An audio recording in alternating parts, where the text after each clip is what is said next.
I don't think I believe in the Mormon church anymore. Hello everyone, welcome to my video today. I've been not sure when I was going to make this video, or when I ever wanted to make it, or when I wanted to make it, so I just felt like now was a good time. I grew up in the LDS church. They like to be called the Church of Jesus Christ of Latter-day Saints, also known as the Mormon church or LDS church. I was baptized into it when I was 8 years old. That's when you get baptized. I stopped going for when I was like a teenager. I didn't really want to go, and then up until I was 22, and then I was very strong in it from 22 until I'm 31 now, so it's been a while. I've kind of just have been going a lot less. Haven't been in a few months probably, and so the first thing that made me first start doubting, my kitty's looking right at me, made me first start doubting is a little while ago, maybe a couple months ago. The prophet, we have a new prophet, the church has a new prophet now, President Nelson. I don't remember when he became the new one. It wasn't that long ago. Maybe it's longer than my memory thinks. It's not a really long time ago, but I don't know, someone can correct me when exactly. So I think it was like 3 years ago. The previous prophet of the LDS church, Thomas S. Monson, he said, I'm quite sure he said it was obviously that this was revelation from God for the church, that he made it so people that got married in same-sex relationships were apostates, so then you could like get excommunicated, kicked out of the church. And if you got married, same-sex marriage. And also they made it so the children of same-sex couples cannot get baptized, and I don't think they can get blessed either. I don't remember, but I know they couldn't get baptized. And if they wanted to, they couldn't get baptized until like they turned 18. And I think the first presidency had to give approval. So when they turned 18, and they had to disavow and say that they don't agree with same-sex relationships. So they put that into effect. I'm pretty sure several people, the apostles that talk about it, obviously that it is revelation from God. We believe, I mean, that church believes that the prophet gets revelation from God, and I've always thought it was like this, which I've thought, that I've been taught that it's like this miraculous, like that the prophet can like have special communication with God. So I believe all the church members believed that, so that this was revelation directly from God that was for the church. So come now with a new prophet 3 years later. I think it's a great thing that this happened, and I'm very glad it happened. What they put into place 3 years ago was really horrible, but my faith in the church just went really questioned. And even I was watching these YouTubers, Zelf on the Shelf, and she was saying, I think it was Sam that was saying how in high religions, like one thing that keeps people in high religions, what's the word I'm thinking of? High disciplined, I can't think of the word. Religions is, I can't think of the word, high disciplined religions is tight rules that actually keeps people in, and then sometimes religions will try to lessen the rules to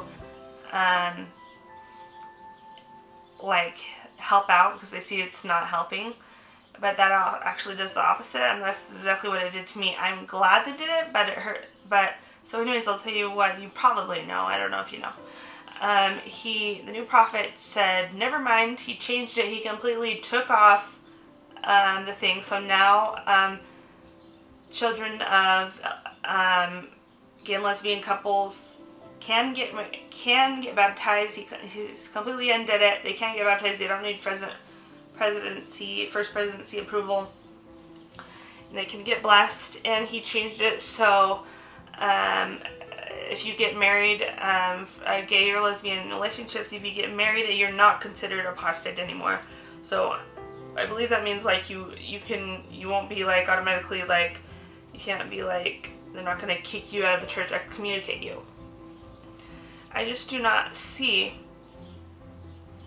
how, and like people, I think people in the church just put this behind them, and it's like, they try not to think about it, because what are you supposed to say? Like, you're not supposed to talk bad. They say do not talk badly about any of the leaders in the church.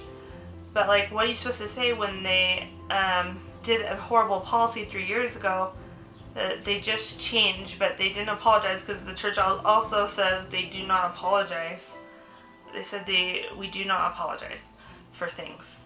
That's a quote. That I don't know the exact quote, something like that they've said. So what was I saying? So anyways, my mind is like, even like the 3 days after that, I feel like I woke up like in this weird surreal fog that actually happened, just because it's like, it really hurt my faith, the fact that, so God put that, supposedly God put that into place because it was revelation from God that this needed to happen with his church, because the LDS church believes it's God's one true only church on the earth, directed by God. And he said to put that into place 3 years ago, and 3 years later he's like, never mind,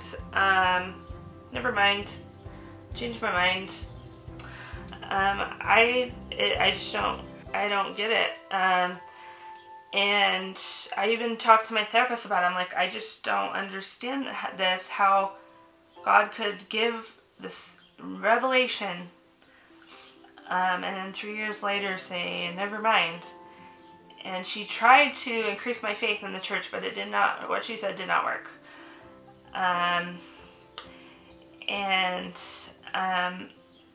I've come to, what I've come to realize after this, well, let me talk about first, what I've come to realize about what I'm thinking is, these are just men in charge of a church, just doing what they want. Like, the prophet just made church from 2 hours to 2 hours. Like, with this thing, I'm just like, they're just doing what they want, and they pray, and if they get a good feeling, they don't have this miraculous revelation from God. They think of what they want to do for their church, and then they just all go and pray, and if they get a good feeling, they feel like they should do it. So pretty much it's just made up by the prophets and apostles. It's not like, that's what I've come to the conclusion. So after that, I started, I just wanted to know, like, I'm like, okay, so what is doctrine exactly? Because doctrine is like what, I'm trying to remember exactly how I was thinking about this, and like is what we believe that we follow, because like, I'm just like, where does doctrine come from? And I got this off of, I don't remember, maybe if you looked up what doctrine is on LDS.org, that's the approved church's website. It just talked about how doctrine is doctrine that they put in the church. Like, the church says you can't drink coffee, you can't even go to the temple if you drink coffee. It's like, and one of the, I think it's Brigham Young that said you can't even go to the celestial kingdom if you drink coffee. He said that. It's a quote. What was I saying? so I'm just like, what is doctrine? So it was a while ago that I read this, but it's just like, doctrine is where, and I think all churches, where they get their commandments and doctrine is from the scriptures, but the LDS Church believes they have the Book of Mormon that Joseph Smith translated, that they hold higher than the Bible, and they said the Bible is kind of there's things that are incorrect in there. So the Book of Mormon, they say, is the most correct book on the earth. And then they do, I think Joseph Smith did translations from the Bible to make it more correct, supposedly. So that's where all the doctrine comes from. So where the church says right now, forbids us, says you can't drink coffee, can't even go to the temple, is from the scriptures, from, I believe it's Doctrine and Covenants. It's from the scriptures, one of that Joseph Smith translated. I think it's in the Book of Mormon, Doctrine and Covenants. It says you can't drink hot drinks. So the church leaders have come down and I guess decided that means coffee and tea. You can't drink tea either. You can herbal tea, but not tea. What was I saying? So also about that, I started looking up and like the whole thing, like where did the word of wisdom come from? And it was just interesting, like if you look in the history of what it came from, was just like, whoa, what I read. The whole thing I read was, I don't know if I'll go into it, but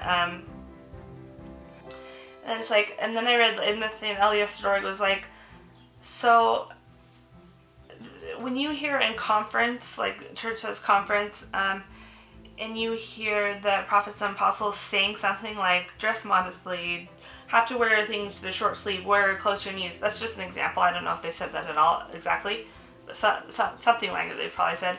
That's not doctrine. That's not a commandment of the church. That is an opinion.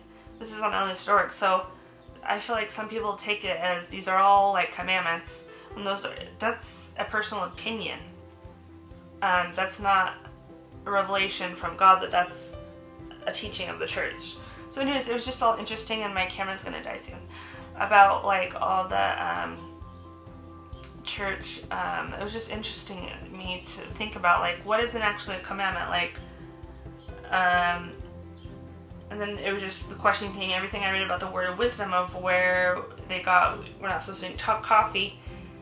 And then just eventually I started reading about more of the history of the church and about Joseph Smith, and the things that I went and I confirmed them on LDS.org, a lot of the things, like, and blacks, how that they didn't let them go to the temple, and just the whole thing about the Book of Mormon, like,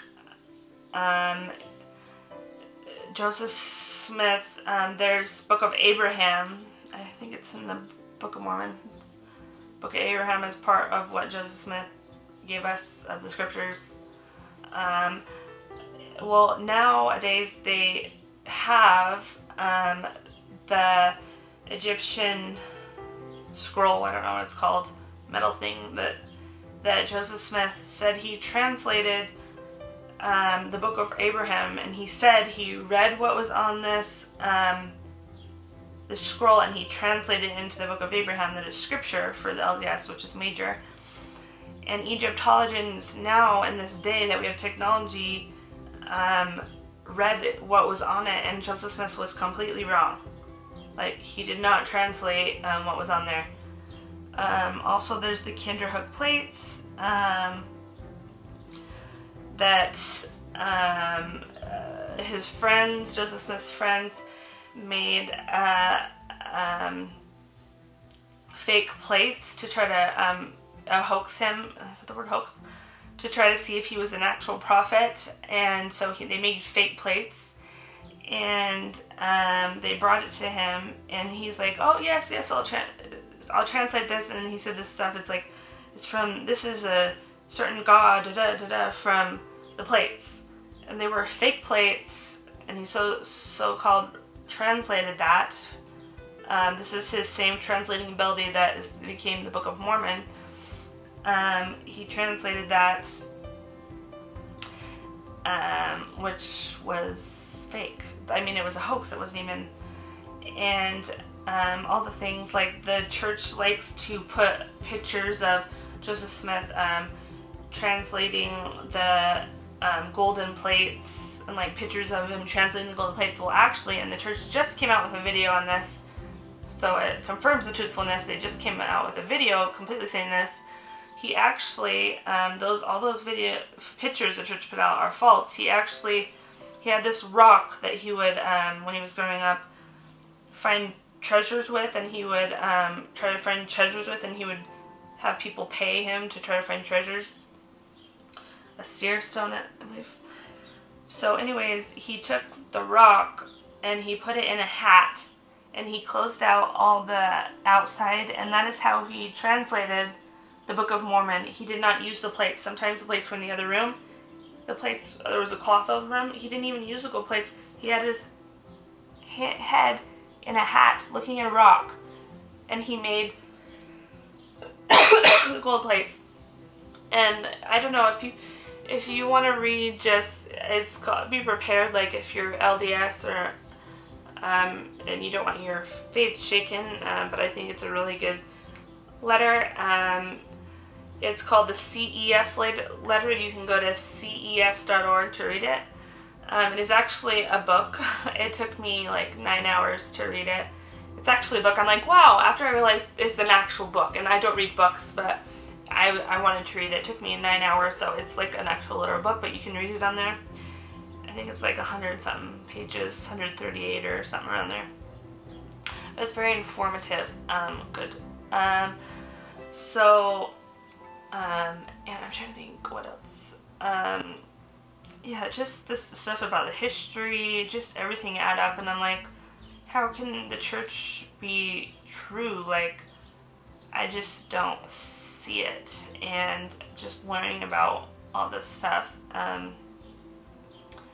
Joseph Smith was a polygamist. He married a bunch of wives, even as young as 14-year-old girls. He would send his friends, guys, out on missions and then marry their wives. And then when they were gone, and I believe behind their back. And yeah, it's just everything. It just makes me not believe that it's true, and it just does not add up. And the church will try not to talk about it. Like Jeffrey Holland said in a thing to historians he was talking to, I don't know the exact quote that he said, but he's like, you don't need to tell people, because it was about historians like that were going for church history, and he said you don't need to tell things that everything that you find out is not important. You don't need to tell things unless they're faith promoting. So essentially, unless it makes you believe the church is true, you should say it. If it's other stuff, don't say it, even though it's important information that is contrary to that. And then just reading about more things. What really got to me at the beginning is a Brigham Young quote. The beginning that was really, he said, I believe it was Brigham Young, he said, this was before we landed on the moon in this day, but he's like, so he was a prophet, and he said, yeah, there's definitely people living on the moon. They're like 9 feet high, and like of the Quaker style, and like how they dress. I'm sitting here. A prophet of God is saying this, and we have just gone to the moon and no one is on the moon. Like, how are we supposed to believe prophecies of these prophets? Like, when he just said that people are not on the moon. And then also with temples. In the Doctrine of Covenants, I don't remember which verse. Maybe I'll find this for you later and edit it in. It's in, I think it's in Doctrine and Covenants, Joseph Smith translated. He said, so the LDS Church believes in 3 kingdoms in heaven, so celestial kingdom's the top, and there's celestial and terrestrial. I always get those mixed up because they sound so much the same. But the top is the celestial kingdom, and in the Doctrine, no one mentions this, but I'm like, do you not, like, so in the Doctrine and Covenants, he said he saw someone in heaven. This was a vision that he saw. He's a prophet. And he saw that, he's like, I don't remember if it was his brother or his dad or something, but he saw them in heaven, and he saw that they were in the celestial kingdom, and he was in awe because that they were able to be there, because they hadn't been, because he hadn't been baptized or been through the temple, yet he was in the celestial kingdom. So the whole reason for the temples is for people to be baptized so they can go to the celestial kingdom and go to heaven. That's the whole point of the temple. So I really don't understand if he saw that his friend was in the celestial kingdom and he hadn't gotten baptized. What is the point of temples? Like, then they created temples and said, oh, now you have to use the temple since we created this, so that now everyone will be damned if you don't go through the temple and can't go to the celestial kingdom. So that was one thing that got to me. And then also it was some patriarchal blessing that, it was something about the moon when I was reading that. I think it was about the time of Brigham Young when I was reading about the moon. They said in their patriarchal blessing, it's like a blessing you get that's supposed to like give you important information about your life. He said, like, sorry, this is sounding all weird. He said that like he would serve a mission, or he would go to the moon like before he died. This was a long time ago. Or he would serve people on the moon.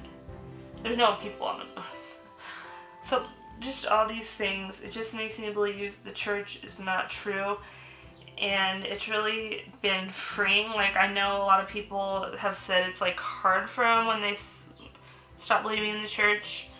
But actually it's been freeing. Like, actually I think stopping going to church and going to church less really helped my mental illness. Because now if I watch something with the F word, I don't feel bad. Like, I don't feel like the spirit is leaving me. And that I need to repent. Like, it's like, okay, so it helps my mental illness, makes me a more happy person. And yeah, I've been feeling really good, so I'm happy. I haven't, but it's just like, yeah, I feel like I don't want to come out and say I'm like not a Mormon anymore, because it's just started, even though I don't believe in it anymore.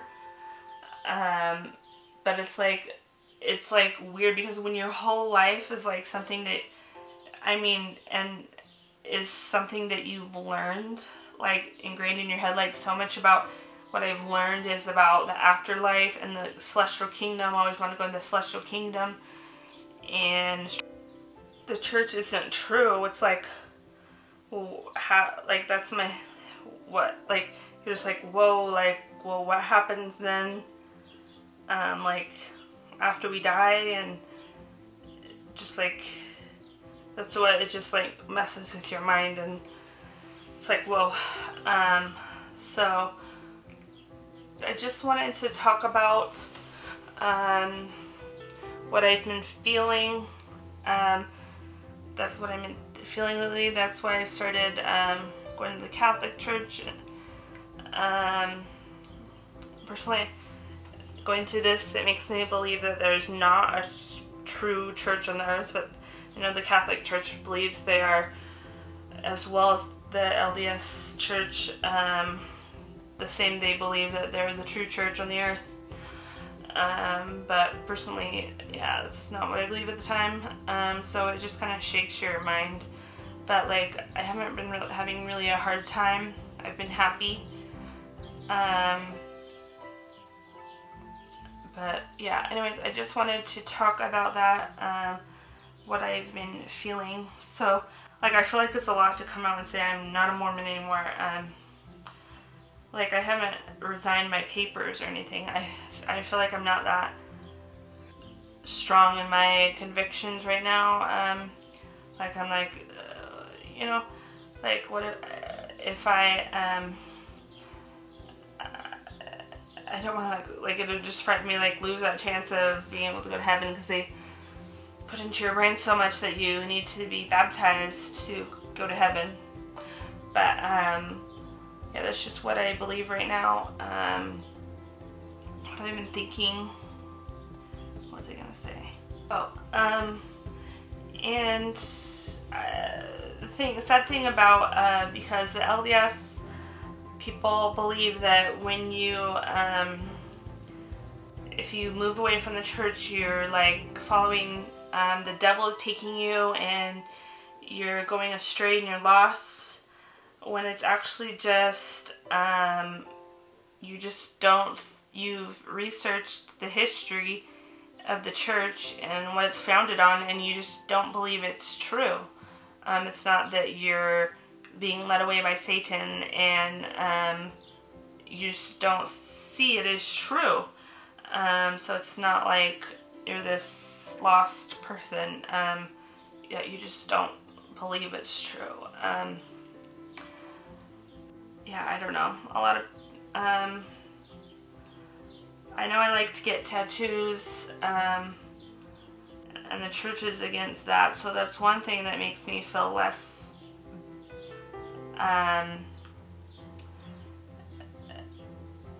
bad. Well, actually, when I got this last tattoo, this was still when I was believing in the church, and I was reading after I got this tattoo, I was reading all these church quotes, and I was feeling so condemned, like, and bad, reading all these church quotes, because the church tells you not to get tattoos, and then just after I was feeling so bad reading all those church quotes, I got this overwhelming feeling of love from God, that He's not mad at me, and that He still loves me, and that He's not mad, and He still loves me. And then after that, I just felt peace and good and I didn't feel bad. So I feel like that's one thing the church makes you feel bad for things. But maybe I'll talk more about things like that. But just anyways, I thought I would keep you up to date of what I'm thinking and feeling right now. And I did try coffee twice now, and I'm not really a fan. And I feel like I read that it's not good to take if you have hypothyroidism, and I feel like I feel bad after it. So it's not really something that I probably will drink. But I just thought I'd try it. Tea, I don't know, maybe sometime. The only time I tried alcohol is when I went to the Catholic Church in their sacrament meeting. Although I had a few sips of, I think it's called kombucha drink, and I didn't know that there was alcohol in it, but I think it's a very small amount of alcohol. So that's the only other time. I'm not really, do I want to drink alcohol? I don't want to drink alcohol. That's something I haven't ever done in my life. As a teenager, I never wanted to do it. And I'm not interested in drinking alcohol, so, yeah, I'm just saying, like, some things at the church say are bad, but I still don't care to do. So, anyways, yeah.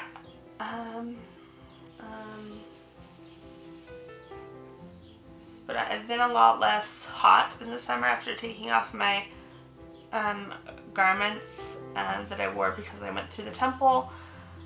And it's a lot less annoying because one problem with the garments is you always have to make sure they're not showing.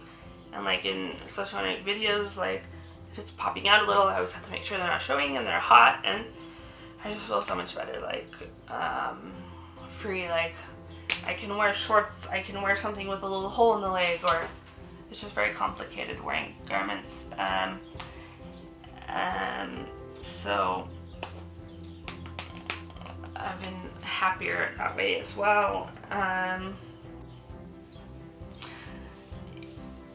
just the belief I got about that, about the temple. And also about the temple, one other belief, the reason why I ended up taking off my garments is stop believing the importance of the temple, is that Joseph Smith got the temple ordinances and rituals they do in the temple from Freemasonry.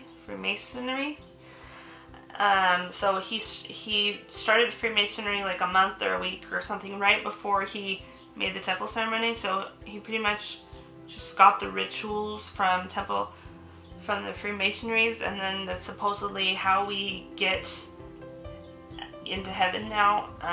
It helps us get into heaven, these rituals that we do, which I just don't believe now, that God will only let you into heaven if you do a weird ritual in the temple. So what was I talking about? Something else. And then, like, even recently I've read about the tithing thing, how the church doesn't tell you where your tithing goes, but so you're required to pay, like to get in the temple, you're required to pay 10% of how much money you make. And I read just recently that they made this humongous mall in Salt Lake City, and just like they don't tell you where your tithing money goes, and yeah, it's just all, I don't know. So yeah, and so I am happy and just going on this journey, and I think God will love me, and what I'm doing, what I think is right, and just doing what I believe with the facts that have been given, that we know, like I am doing with the evidence. Like if there was evidence, also another thing, there's no archaeologist, I can't think of the word, evidence at all that the Book of Mormon took place, like Joseph Smith said it did. There was a church historian that searched for 17 years to try to find evidence of the Book of Mormon happening, and he said, I don't remember, there's that quote, something like, the church will never be true, because it never happened, or something like that. And like just all these things about, people say how the Book of Mormon, which Joseph Smith supposedly translated from golden plates about people a long time ago, I don't know the year, just have said that how they couldn't exist, and there's no evidence that they existed. So like just all the evidence is like pointing to the fact that the church isn't true. And there are things the church doesn't tell you, like all this time, like people don't know, because the church says they strongly say don't look at any resources or anything outside of the church. They strongly say don't do that. And so you just stay in and you don't look at anything, even though the other information is true. You just stay with the church resources, even though some of this faith shaking stuff is on LDS story. People don't know it's there, because a lot of it is actually on LDS story, like about him, like Joseph Smith and the polygamists, about how he said an angel came with a sword and threatened him to take polygamists' wives, is on LDS.org. About the blacks in the priesthood, LDS just came out with a video about how he translated the Book of Mormon by just looking into a hat with a rock. So yeah, so I'm just doing the best with the evidence that I have, and I believe in God. I'm still a Christian. I have my cross.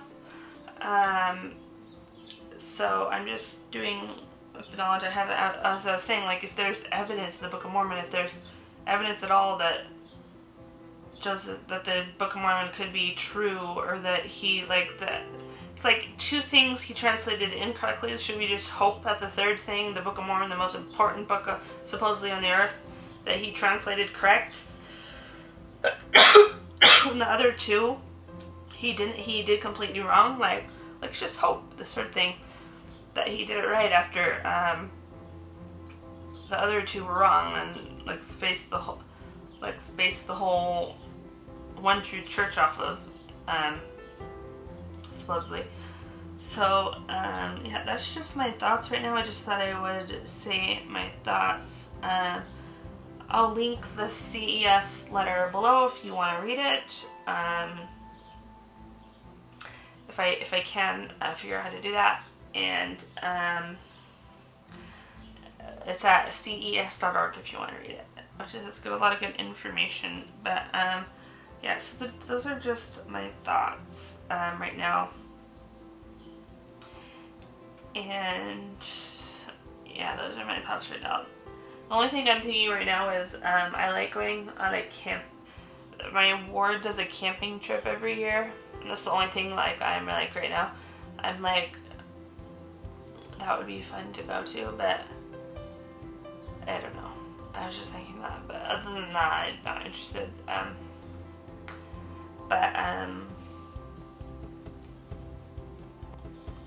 Probably best not. So yeah, I don't know if I like would want to. I don't know if I'm that strong to come out and say I'm an ex-Mormon, but yeah, these are just my feelings. So I hope you enjoyed this video. Just trying to get my feelings out there right now. So please be understanding. And I'm just saying my feelings from what I've learned. And so yeah, I love you all so much, and thank you all who support me and watch my videos and leave kind comments.